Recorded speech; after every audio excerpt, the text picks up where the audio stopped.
एक छोटे से गांव में दयावान दादी रहती थीं। सब लोग उन्हें बहुत प्यार करते थे क्योंकि वो हमेशा गरीबों की मदद करती थीं।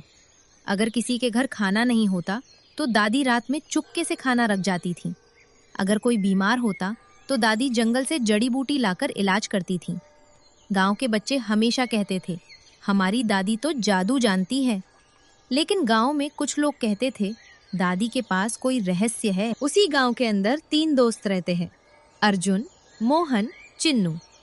एक दिन मोहन बोला। तुमने देखा है, दादी हमेशा रात में जंगल जाती हैं। अर्जुन बोला। हाँ, और वापस आते समय उनके हाथ में एक चमकती हुई बोतल होती है। चिन्नू डरते हुए बोला। कहीं दादी भूत तो नहीं? तीनों ने फैसला किया कि आज रात दादी का पीछा करेंगे। रात के 12 बजे दादी चुपचाप अपने घर से निकली और जंगल की ओर चल पड़ी। तीनों दोस्त भी उनके पीछे पीछे चलने लगे। जंगल में अजीब आवाजें आ रही थीं।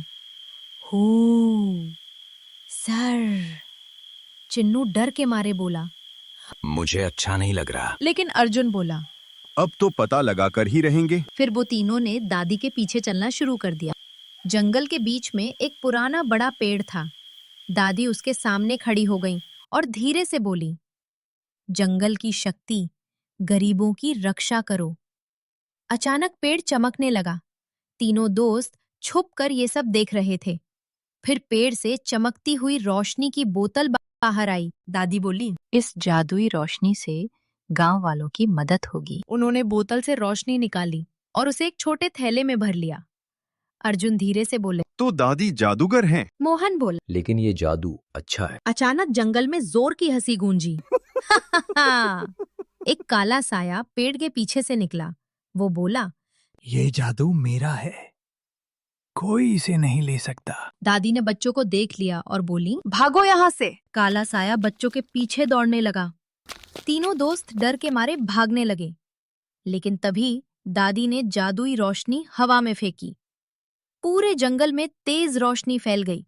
साया चिल्लाने लगा, नहीं, ये रोशनी मुझे खत्म कर देगी। दादी बच्चों के पास आई और बोली, डरो मत, ये साया कई साल पहले जंगल की बुरी शक्ति था। मैं हर रात इस पेड़ से शक्ति लेकर उसे कमजोर करती हूँ ताकि वह गांव को नुकसान न पहुंचा सके। बच्चे हैरान रह गए। अर्जुन बोला। दादी, हम आपका रहस्य किसी को नहीं बताएंगे। मोहन बोला। और हम भी आपकी मदद करेंगे। दादी मुस्कुराईं। धीरे धीरे वो काला साया कमजोर हो गया और एक दिन हमेशा के लिए गायब हो गया।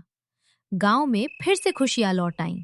लेकिन गांव वाले आज भी कहते हैं, जब भी कोई मुसीबत आती है, दयावान दादी की जादुई रोशनी उसकी रक्षा करती है।